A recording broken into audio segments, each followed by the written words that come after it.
Welcome back. Hey, here's a question for you. Are you looking for a good book?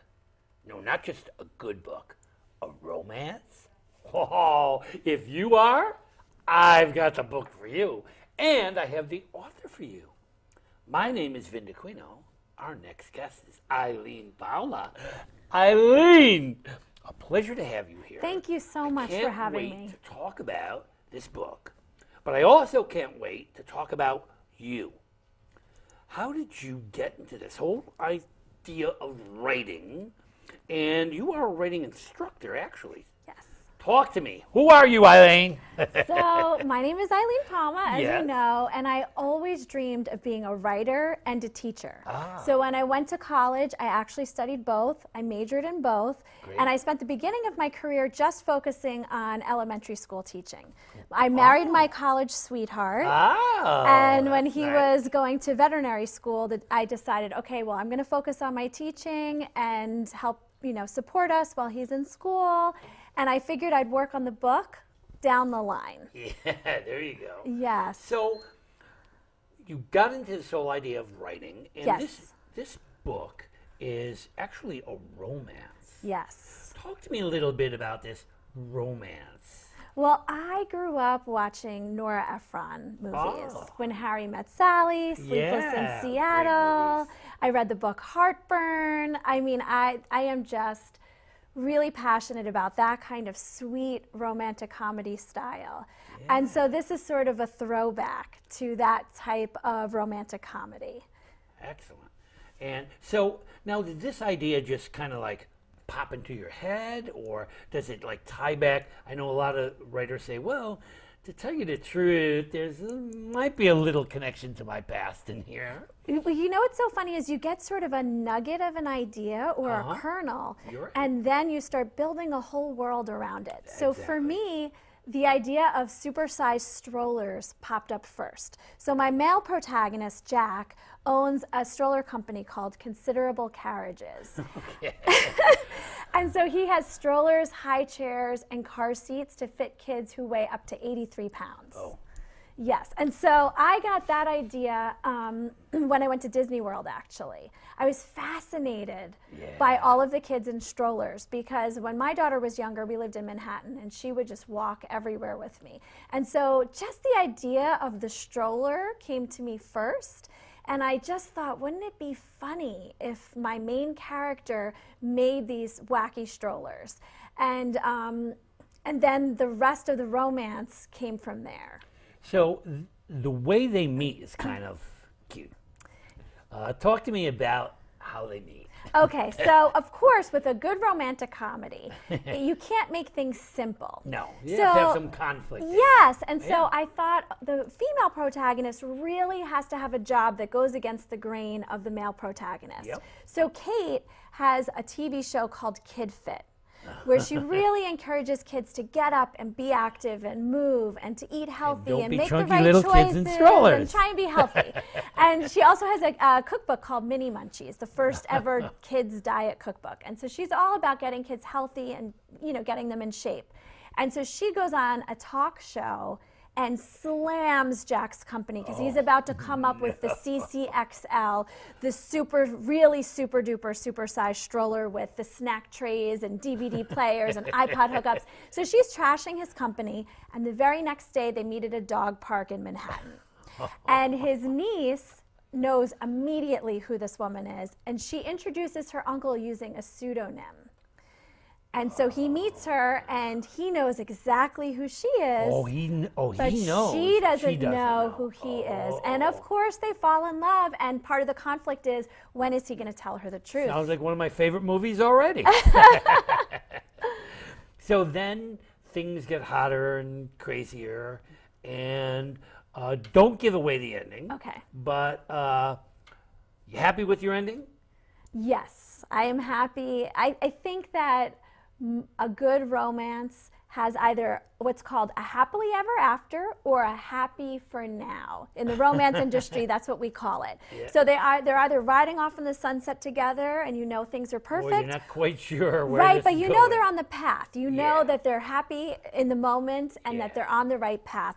And then I have an epilogue that sort of wraps it up. So I go from a happy for now ending to a happily ever after epilogue.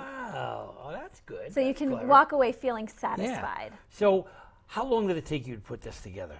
You know, it took me a year and a half to write. Mm-hmm. And while I was writing it, and this is how I eventually became an instructor, I took classes at Sarah Lawrence College's The Writing Institute. And it's this amazing continuing ed program. You don't need to be in a master's program or an undergraduate program. You can look through the catalog and pick whatever writing genre you want to focus on. And so I took a novel writing class, and I workshopped this book from the very concept of the idea. So I started the class, wrote 5 pages a week. I workshopped 20 pages at a time, and I stuck with that class until I made it into the advanced section where you workshop a full novel and get feedback. And I became part of a writing group, and we're still together now. Wow, that's amazing. Yeah. A very close friend of mine and wonderful writer was Roberta Silman. Uh-huh. And Roberta Silman swore by Sarah Lawrence. Oh, it's amazing. She just absolutely loved it. To this day, she holds true to it. And you have a course there. Yes. Now, what do you teach Mm-hmm. writers? I mean, is writing teachable? That's such a good question. And absolutely. I teach a beginner class, which meets in the evenings, and I teach 2 intermediate sections. And it's really great because I get to catch people when they're at the very beginning, and then you can catch people when they're on their way to finishing. And the things that we focus on are story logic. Do all the events in your story line up and make sense? Are you having cause and effect where one moment leads to the next? Do you have enough conflict? What about your characters? Are they well-rounded? And so while you can't, teach somebody to have their own voice, you can make sure that they're following a recipe. And there are some basics. Yes. I've been working with writers for years. I also teach at Westchester Community College. Which they also have great programs. They do. Yes. And it's fascinating to work with some of these writers. Some of them really have a is. real sense of what the book should be. Some of them have no sense of what the book should be, but they have a story haunting them. Yes. And they need to tell that story. So I always love to work with writers that way. I also have a writing workshop at the Mahopac Library. And I've had writers coming for years, to work out their ideas. So do you encourage feedback? I do. And you know what? It's funny. My daughter, who's a high school student, she uses the term warm feedback and cool feedback, which is a really nice way to put it. Yeah, I like that. Yeah, because you need the warm feedback, which is the positive feedback, so that you know what you're doing right. So that as you're going forward, Constructive. yes, you continue to do all of those things. The feedback I got was that my dialogue was really strong. And so I knew, okay, I've got to get some dialogue in there because that's where I'm really strong. And so that's important. And also because as writers, we need our spirits lifted. Otherwise, you don't want someone to put down their manuscript and walk away from it and feel defeated. So that's why warm feedback is good. Cool feedback, those are things that you need to work on. And when you're in a really safe environment like a writing workshop, that's the place where you want to get the cool feedback so you can improve your book the best you can. Yep. And yet, I think sometimes that's my job when cool becomes cold. That's where you have to get in there and say, hey, yeah, I agree. However, I really like the way this is this or that's that. Because writing is difficult. And, I did a workshop for BOCES one time, and it was called Co-ed Naked Writing. And the whole idea was that you have to bare your soul. Yes, you do. And that sometimes exposing who you really are, what you really feel, is scary. because scary. writers put it on the table, and if someone knocks it off the table, I've seen writers quit. Great writers Which is terrible say, you know when what, that happens. I stink. I'm not doing it. And I say, whoa. You may stink to that person, but you may be wonderful to everyone else. Yes. So be careful about criticism, and make sure that the people you get to criticize your work are people who should be criticizing your work. That's why I do encourage courses like yours. You know what else is a good tip? Yeah. I always tell my students, when you're getting your feedback, so we do it in a round table, so one of my classes has 12 students. I always say, write down who's giving you the feedback, because as you get to know your workshop buddies, you're going to know who is really good at pacing, who's really good at dialogue, who's good at cutting out things that shouldn't be there. And so when you go back later and you look at your notes, you know that person who's really good at pacing, if they're telling you it's too slow, you need to take their advice. Excellent. That really is very important. First of all, it's very important to have a circle of critics. Yes. Secondly, it's good to know how good those critics are. And you're right. Yeah. There's some critics that say the dialogue's not working, and it's people who are really focused on good dialogue. What makes a good book good? And that's why it's important to have a number of good people reading your work.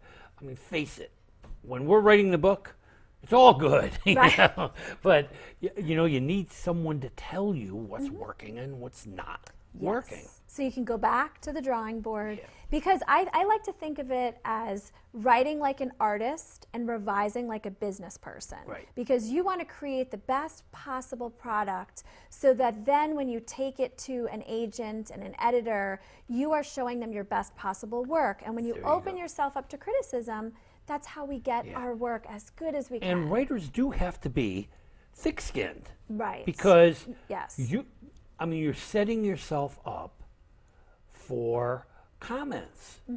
And there's going to be people out there who are not going to agree. On the other hand, it's important to understand that the most important critic is you. Right. If it feels right and you just feel that you can't let it go, it may be right. On the other hand, if you have 13 people listening to your book and 11 of those 13 say, that's not working, you need to look at it again. That's a good rule. That's definitely a good rule. You look at the majority. When the majority of people, sometimes we have classes where it's 50-50. So half the class really loves this one particular aspect. The other half is bothered by it in some way. And so that's always an interesting thing, because then when that happens, I tell my writers to listen to your gut. And I usually have a co-teacher, and sometimes the co-teacher and I will have differing views. Yeah. And so, you always have to go with your gut when that happens. And I tell the writers, listen, you don't have to always agree with your critics, but you do always have to hear what they're saying. Right. And if you don't agree with the concept, then that's a different story. But if it seems that they're like way out there and they don't get it, many times the writer does know things that the critic doesn't know. Right. It's also very difficult in a workshop situation and even a classroom situation that you only hear little pieces of work. Right. And sometimes when you don't have the sense of where this book begins and where this book ends, it's very hard to make comments that are dead on. And that are helpful. That are helpful. One thing that I find is in the workshops that I do, we have a lot of returning students. And it's always nice when you have a core group who they've been together for 3 semesters, so they've workshopped a good 60 pages together. And then what happens is then they'll be mixed up and have some new people in. The benefit of someone who hasn't read the larger body of work, sometimes they have a fresh, new perspective, and sometimes they pick up on things that people who have read all those other pages don't. Because they know the background, and these new people don't. No, I was going to say the new people sometimes pick up on things that the other people are sort of numb to, right, at that point. So it's always important. A writer I have a lot of respect for is Ray Bradbury. Oh, me too. And I watched a lot of, he did a lot of educational film clips. and I used to show my students some of these Oh. clips. And I loved some of the comments that he had to make. First of all, he believed wholeheartedly in writer's circles. Even as a very successful writer, he had his little writing you circles. still need to do yeah, that, you do. yes. And one of my favorite quotes from him is a kid asked him, they said, how do you know when your book is finished? Oh, He said, well, good when I question. can read from the first page to the last without making any changes.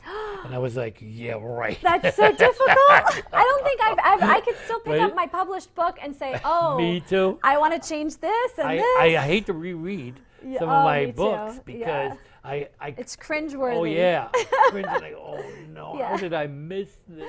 Yeah. You know, and it is, but that brings us to the point of editing and revising.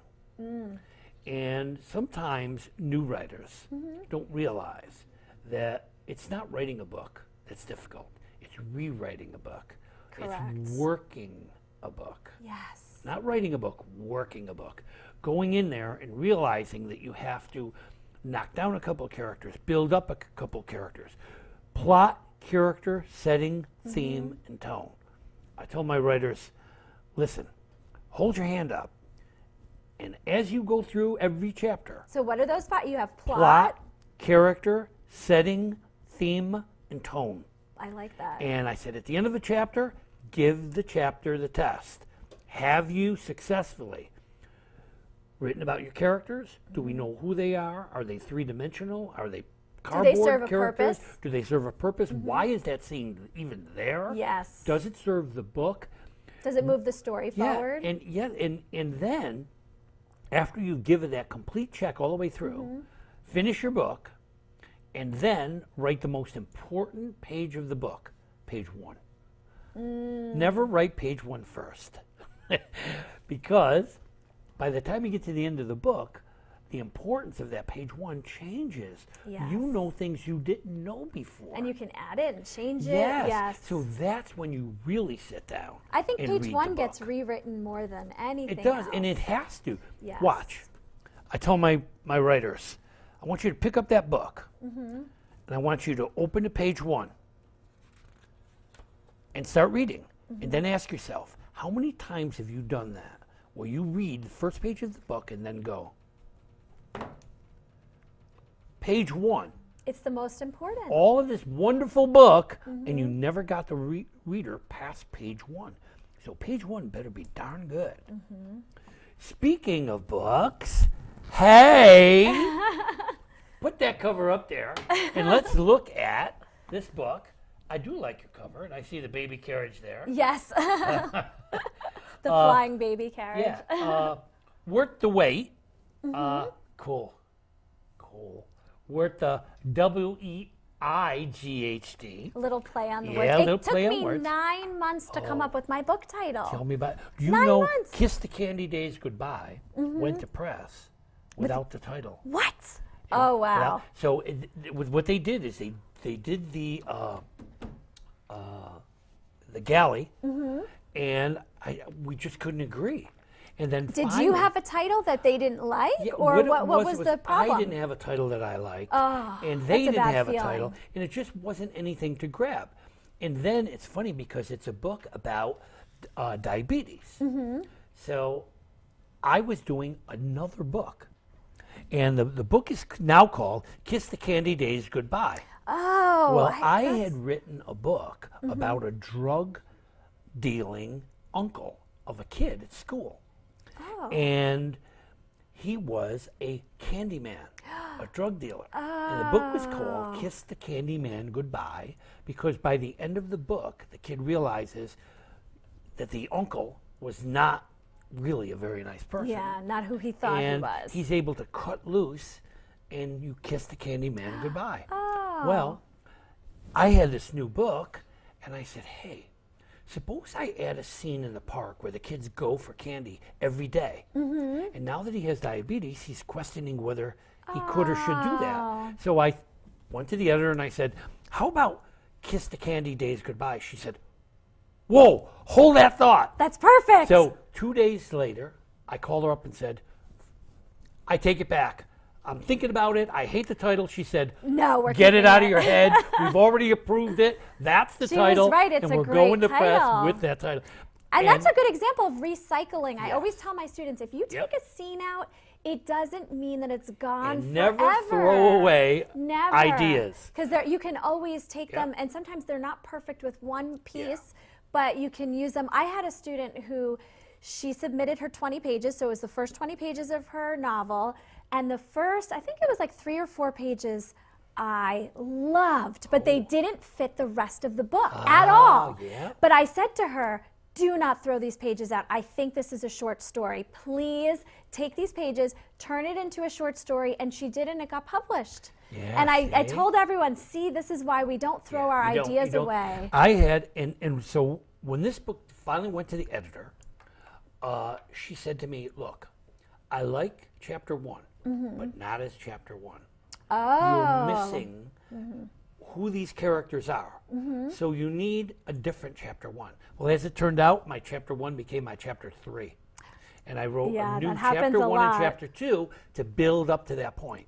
And that's why you need feedback. That's why you do. need people to make you think about things. And again, I want to say, you don't have to change your book every time somebody doesn't like what you do. But you do have to listen. And when people say something that makes sense, you've got to be willing to let go. Yes, you And- do. and You have to it's take very the difficult. emotion out of it. Oh, because I've had- writing is yeah. so emotional for I've had people. writing students who say, I'm not changing it. I don't care. I like the way it is, and that's the way it is. And the group says, but it doesn't work. And they go, for me it does. And you have to remember, sometimes you have to let it go, and sometimes you have to hang on to it. And sometimes those people that are reticent to make changes, sometimes it takes them a little while. And Yes. that's what I find. Sometimes then by the next time that they workshop and they've seen other people going through the process, they've opened their mind up to making changes. Yeah. But I think everyone has a different journey. And You're absolutely right. And one of the things I discovered most working with writers is that no two writers are exactly the same. One of the things I encourage my writers to do is change places where you write. You write at the kitchen table, write at your desk. You write at your desk, write at the library, write in the attic, write Listen in the to basement. different music too. Yeah, change your clothes. Yes. Right in your pajamas, right in a bathrobe. It's amazing how the aura, the feeling that you have, and then there's that one moment where you and your book connect. Yes, that's a great feeling. It's This such is a why wonderful- writers write. That is for that exactly feeling, right. and it takes it's a like little the while. fisherman who catches that trout he's been after for his whole life. Or it's like the runner's high. There are people that, I'm a runner, I do like half marathons, and people always talk about the runner's high, and people be like, when do I get it? Once you get it, you're like, oh, Then this you is know, why I do then it. you And get it's the it. same thing with I writing. tell It's a them, writer's high. When you're sitting at that computer and you sit down at 6 o'clock after dinner and your spouse taps you on the shoulder and says, you better take a shower, you have to be to work in an hour. You're like, I've been sitting here for 9 hours or 12 hours. That when you don't even know how long you've been sitting there, that's that moment. Definitely. That wonderful, wonderful moment. And unfortunately, in our education system, we teach children writing and reading in 43-minute segments. I know. And they don't have the opportunity to light the fire. We get the coals kind of warm, but we don't get them hot. Yeah, it's hard. And I try to encourage children at a very early age to try to get into it, get into that zone for writing. Yes. It's a very important time. So as we move along here, you came here with a message. Oh, so in my situation, one thing I've learned is that when you have a passion or you have a dream, you have to just go for it. You have to believe in yourself. You have to believe in yourself, and you have to not give up. When I was 25, I had my daughter, Molly, and I developed a disease called HELLP syndrome. And it's a life-threatening pregnancy complication that causes the deaths of mothers and babies. It's a very, very serious condition. I was very lucky that my daughter was born full term and healthy. I, on the other hand, was very, very sick. I almost lost my liver. And I went through a period of 2 years where I had to stop teaching full time. I couldn't even walk up a flight of stairs. I had to literally crawl up the stairs. And even now, it's been 15 years, I still have lifelong, issues with my health. And I think whenever you go through a situation where your life is affected like been that, there. you know what it's like when you've had a life-threatening illness. It does something to you. All of a sudden you say, why am I here? Have I accomplished it? Do I still have time? Exactly. That's exactly what happens. And if I haven't accomplished it yet, what do I need to do to make it happen? And that's exactly what happened to me. I said to myself, I had to give up my teaching full time in the classroom with younger kids because of my autoimmune issues. But here I am today. I found a different path for teaching. I'm teaching at Sarah Lawrence. I love it. I'm so passionate about it. I published my book. So my message is just, if you have something you want to do, just go for it and ask yourself every day, what do I need to do to make this happen? Yep, absolutely. Now, here's another big question. Is there another book in the offing here? Yes, I'm actually working on a middle grade book. So that's for ages 8 to 12. So needed. Yes. I taught middle school almost my entire career.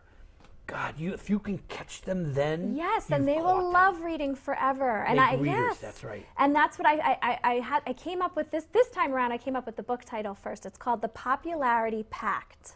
Oh. And it's about 2 girls. And we hear a lot about bullying in schools, but we don't hear a lot about kids becoming invisible.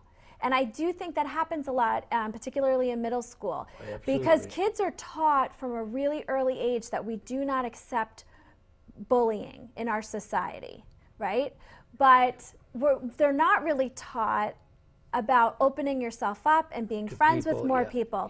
And so one of the protagonists is invisible at school. She is just invisible. She does not have a friend group. She doesn't have a best friend. But when she goes to camp, she's super popular and has this great friend group. So I imagine by the end of the book, she becomes visible again. Sort of. The other protagonist is really popular at school, but she goes to this camp and she has no friends. And they make a pact. You make me popular at camp, I'll make you popular when we go back to school. Oh, working together. Yes, but instead what happens is both girls learn about what a genuine and true friendship is, and they realize that being popular doesn't matter, and of course they become friends with each other. So, at this point, here's the real question. Question is, have you been listening? And if you have, then you enjoyed this as much as I have. Special thanks. Thank you You so were wonderful. much. This was wonderful. I think what you're doing is great. Thank Keep you. reaching out to writers, to readers, to kids. If you believe in yourself, you will accomplish. Definitely. Keep accomplishing.